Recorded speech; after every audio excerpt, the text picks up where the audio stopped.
بسم الله الرحمن الرحيم.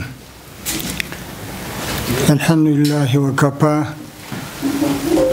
والصلاة والسلام على عباده الذين اصطفى وبعد.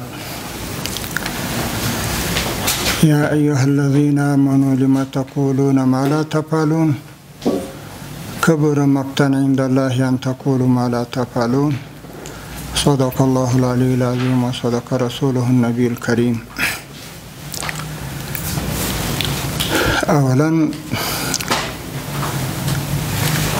د مالیې وزارت ښاغلی معین صاحب، د افغانستان بانک قدرمن رئیس صاحب، د بانکونو محترمو سهامدارانو او نور همکارانو ته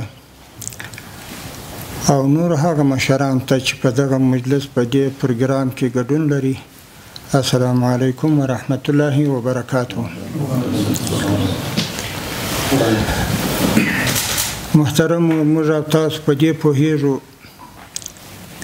چې د 40 کلونو له جنګونو او مشکلاتو وروسته په لومړي ځل په افغانستان کې بشپړه سوله او یو مقتدر نظام اسلامي او افغاني نظام قایم شوی دی.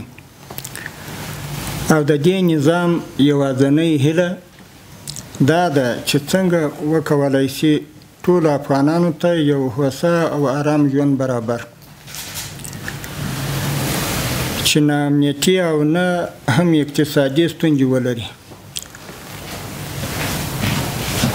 الحمدلله د امنیت په باب خو ټولو ته واضح ده، لکه څنګه چې څه ناڅه پیښیږي دا خو په دنیا کې چې کوم ملک ځان ته یو مسؤل ملک وایي په هغه ملک کې هم پیښیږي، خو دا چې هغه یا رسنۍ یا مطبوعات ورته کوي نه، او زموږ چې یو جزي شی هغه دنیاواله ته متوجه دي، د هغه څخه یو غټه ډرامه جوړي. خو الحمدلله موږ ته چې په خپل ملک کې څه معلومات کېږي دغسې واقعات نه دي لکه دنیا چې اوس راخیستې یو جزي شي څه یو دغه جوړي.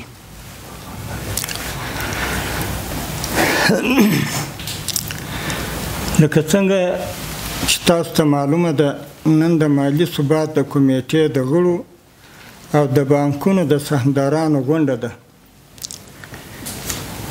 او په دې غونډه کې به موږ او تاسې په دې اړه بحث لرو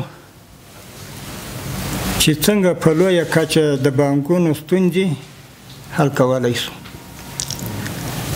د اسلامي امارت په نمایندګۍ به ستاسو ستونزې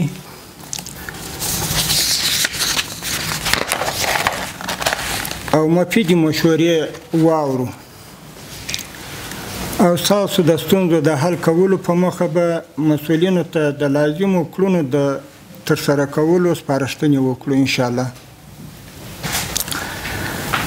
بانکي سکتور له ډېرو ستونزو سره مخ دی، چې یوه عمده ستونزه یې د نقدینګي ستونزه ده، او د دغې ستونزې په حل کې ستاسو ټولو همکارۍ ته خاصه اړتیا ده.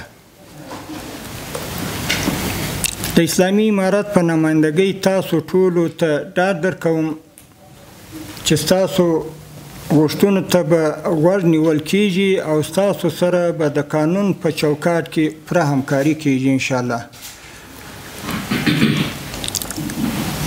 د یادولو وړ ده چې افغانستان یو نوی اقتصادي پړاو شروع کوي. د افغانستان د نوي اقتصادي پړاو په بریا کې د بانکونو، تجارانو او بانکوالو تفاهم او همکاري ډېر مهم رول لري، او ستاسو محترمینو څخه هیله مند یم چې په دغه برخه کې لازمه همکاري وکړي. نو د ذکر شویو مواردو او د مالی او بانکي سکتور اوسنی حالت په نظر کې نیولو سره د مالی ثبات کمیټې دغه غونډه د خاص اهمیت لرونکې ده، او هیلهمند یم چې د بانکونو د سهامدارانو او د مالی ثبات کمیټې دغه غونډه به د هیواد لپاره او خاصتا د مالی او بانکي سکتور د ستونزو په حل کې ګټوره تمامه شي. له توجه نه مو یو جهان مننه.